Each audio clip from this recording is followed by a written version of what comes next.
An 18-year-old is found dead at a home along a road eerily called Hallelujah Trail, and investigators believe her death connects her back to a man she met on Snapchat. We're breaking down the latest on this strange case with a former detective and expert on cell phone evidence. Welcome to Sidebar, presented by Law&Crime. I'm Jesse Weber. Annabelle Florin Wyant was just 18 years old when her dead body was found on August 1st after a friend called police worried that they couldn't get in touch with Annabelle and directed them towards a man named Jorge Meza Alarcon. El Paso County, Colorado deputies found Annabelle's body inside of the 26-year-old Alarcon's home. She was found dead in his bedroom with blood on her head. And that is when things took a very strange turn, because Alarcon himself apparently called 911 from a few miles down the road to say he had been assaulted. A lot of moving parts here. I want to bring in former lead cold case detective and expert on cell phone evidence, Aaron Benzik. Aaron, thanks so much for coming on. Appreciate it. Yes, happy to be here.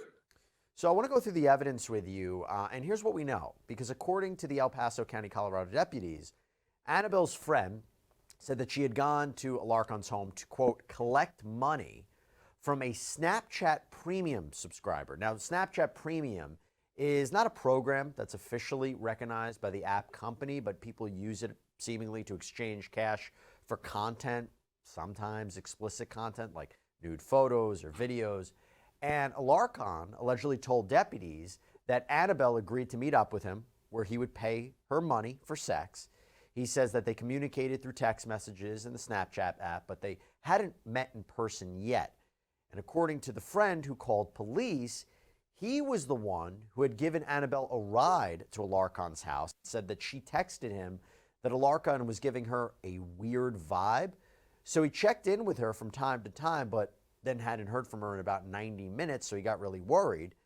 Aaron, really, a few things to this. I think it's, on one hand, it's really good that the friend knew to call police to do this kind of check instead of going in himself, because based on these allegations, he could have been a victim.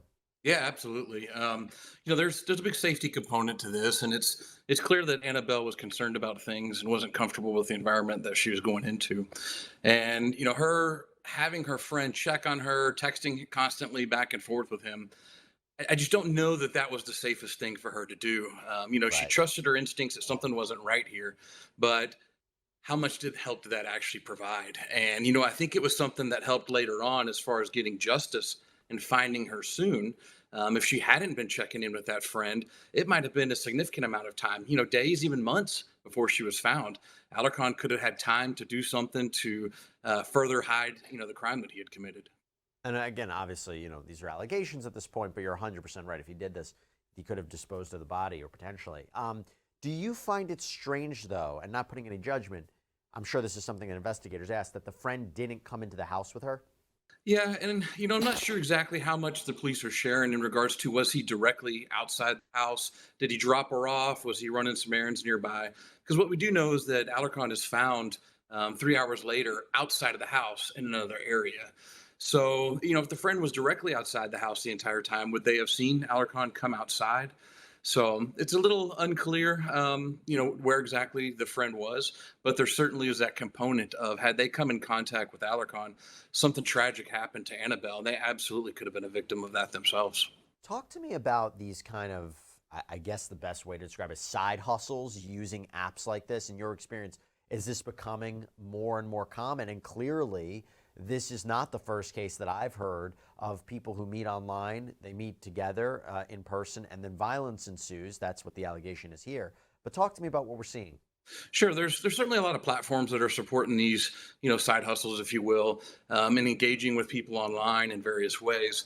But a lot of the safety comes in that it stays strictly cyber. It doesn't encounter this one-on-one direct human contact. And one of the concerns is that it appears that Annabelle is directly meeting somebody in person that she had met online, and she conducts that meeting one-on-one without someone else present, without being in a public environment. And those are certainly some concerns when you're branching from that cyber platform where you can engage people in kind of an anonymous way to then meeting them directly one-on-one in person. you're significantly increasing your safety risks there.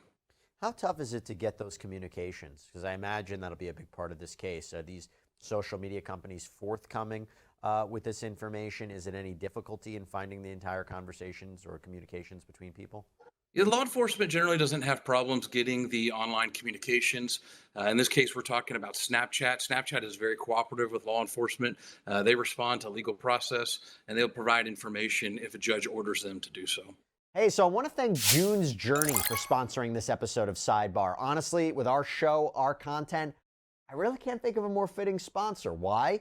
Because June's Journey is a mobile crime mystery game. It transports you back to the dazzling era of the roaring 1920s. This free to download game lets you be the detective. And listen, you guys are going to love this game because it's a murder mystery game that delivers you gripping clues to help you solve a crime. And honestly, just kind of nice to unwind, be transported back to this decade while, putting my detective skills to work. Also, with all the horrible stories we cover here on Sidebar, it's just kind of nice to solve a fictional crime for once. And by the way, you can decorate the game yourself, which is always really nice.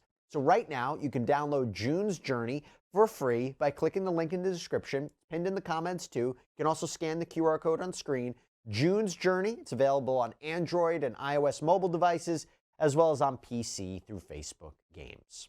Do you think they have any kind of liability here? And I know that can get tricky, right? Because a lot of times the content platforms, they aren't usually held liable for what happens on their sites.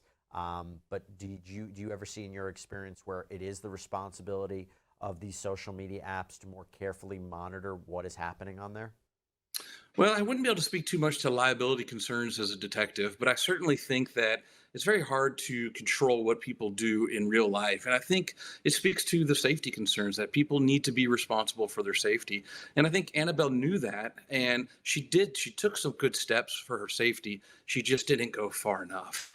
Does that mean that that's her fault, that she was a victim of being murdered or something tragic happening to her? Not at all. Nothing that she was doing, no side hustle that she was doing, or no steps that she took means that she should have been hurt or killed in any way. But there certainly are. We got to pay attention to these red flags, and we got to talk about personal safety when you're engaging people one-on-one that you have never met before. We've got to go further than just having people check on you. We've got to be with people and in a public place. You're 100% right, 100% right.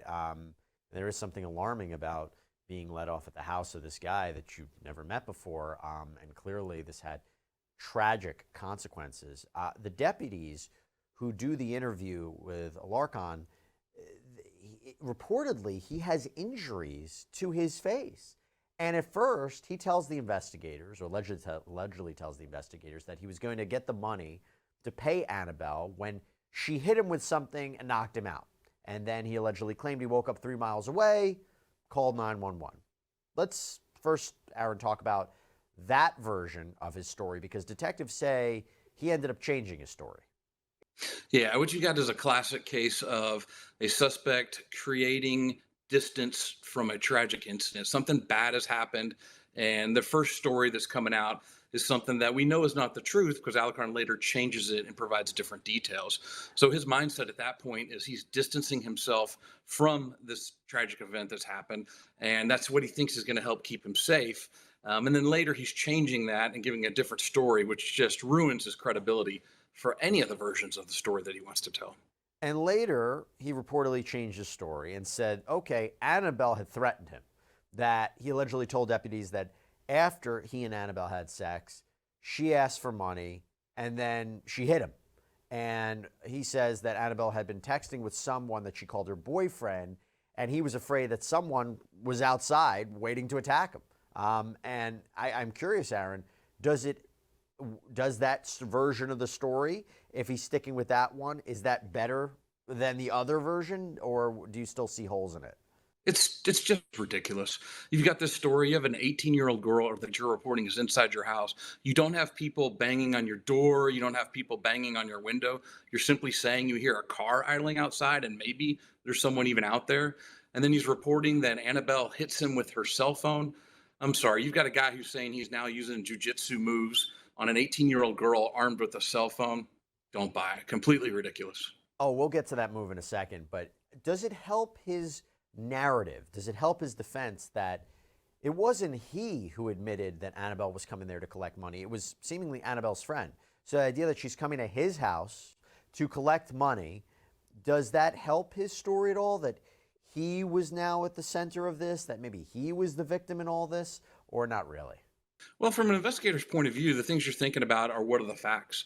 And it appears right now that the version of facts in regards to Annabelle arriving to perform sexual acts in return for money are simply coming from one source.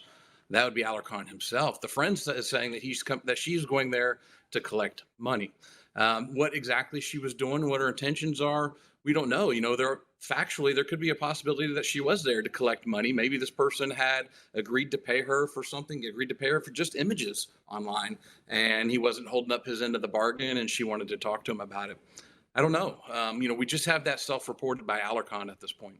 What a scary case about meeting people online, right? It actually brings me to the sponsor of this episode, TruthFinder. We're so excited to partner with them because this is one of the largest public records search services in the United States. So if you wanted to know more about the people you meet online or new dates or new friends, this is the service you may want to use. You go on their website, truthfinder.com, you type in a name, and within minutes and a paid subscription purchase, you can access unlimited reports that could include information like phone numbers, location history, criminal and traffic records. Also, if you type in an address within a report, it can show you registered sex offenders that may live in an area, which is just kind of wild to see. And right now, you can get 50% off of your first month of confidential background reports. Just go to truthfinder.com/LC Sidebar. Threats in and of themselves. So even if she said, if you don't give me my money right now, I have someone outside in the car, has a gun, he's about to kill you, that would not be a justifiable self-defense, right? Not for committing serious bodily injury or death to someone. It could be a minor misdemeanor offense or something of a lower caliber. But just simply saying that, you don't get to then perform a deadly act on somebody.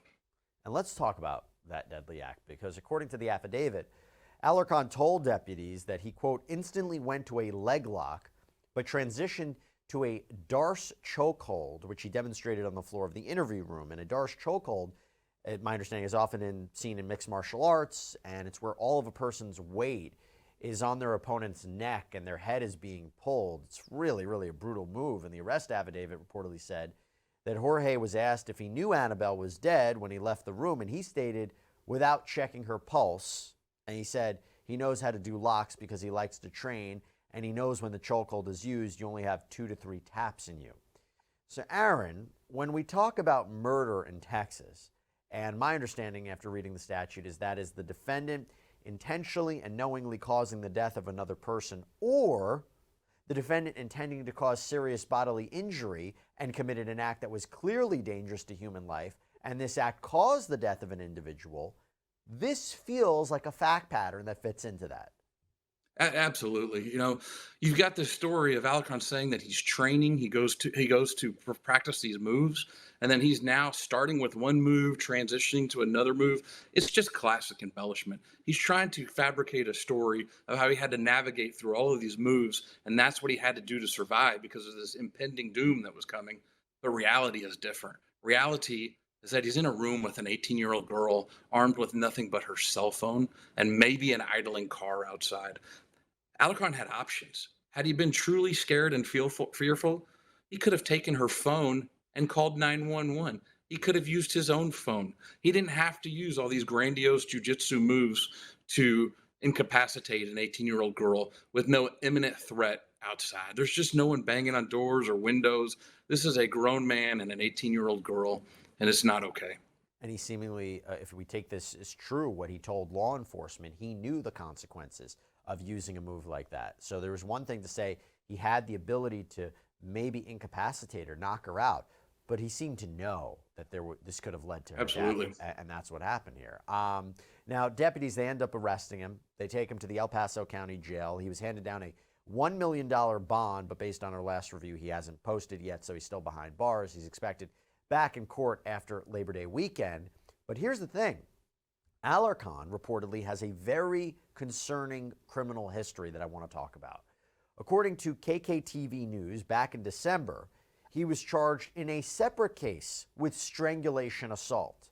Then in March of this year, a judge granted a woman's restraining order against him. And according to KOAA News, Jorge is accused of strangling a dog to death in February and throwing its body into a dumpster behind an apartment complex. He faces charges of animal cruelty and criminal mischief in connection with that. Aaron, how does that criminal history play into this case, play into this investigation? Well, you just outlined the absolute stark reason why law enforcement is being so aggressive in reports of family violence and strangulation incidents. A lot of times you start as something early on and progress to things that lead to murder and the death of an individual. They don't always leave physical marks behind. They don't always leave patterns that law enforcement can easily act on. And so law enforcement is adjusting the way we do investigations and ask questions to identify patterns of strangulation, because you've just walked through a reported pattern that Alarcon started with injuring an animal. Okay. He's then progressed to a family violence situation with a known dating acquaintance with this report. And now you have the allegation of him strangling an 18-year-old girl stranger that he's just met for the first time. These patterns, they link together. These series of incidents all connect, and it's an escalating pattern of violence that law enforcement and the culture of investigating family violence and assaults on women are absolutely paying attention. And this case highlights how important that is. Aaron, so well said. And it actually leads me to my last point, because before we let you go, can you talk to us about your organization? You're the president of Solve the Case, Inc., right? Absolutely. Yes, sir. Solve the Case is a nonprofit. And what it's doing is it is a platform taking the investigative work I've done with my law enforcement agency and bringing that nationwide. And we're creating tools online to bring cases of unsolved murder, missing persons, unidentified persons, and fugitives that are on the loose. We're creating a platform to give a voice to victims. We start by creating a homepage for victims where cases can be organized. What are the fact patterns? The things that are important to me as a homicide investigator, the points of interest, the timeline, being able to visualize that. Create a case page that allows family to input this information, law enforcement to use this information to organize it. And we start with getting this platform that people can learn about a case. From there, we start adding in investigative tools that law enforcement can use. We're building out tools to bring in cyber sleuths. And our goal through our nonprofit is to bring all of these people together, because while this law enforcement believes very passionately about the cases we work on, law enforcement's catching a bad rap because there's not enough of us. There's just not simply enough investigators to cover the amount of tragic crimes that are happening. Families are getting frustrated, victims are feeling lost, and we need to build platforms to help bring all these groups together so that work as a force multiplier for these cases. No longer is it just law enforcement carrying the weight of solving these crimes. There's absolutely other tools that can be helpful for us. It's a scary thing to think about. Wow. And you're doing great work. So Aaron Benzik, thank you for the work that you do. Thanks for coming on. Appreciate it, sir. I'll see you next time. Thanks, sir. All right, everybody. That's all we have for you right now here on Sidebar. Thank you so much for joining us. And as always, please subscribe on Apple Podcasts, Spotify, YouTube, wherever you get your podcasts. I'm Jesse Weber. I'll speak to you next time.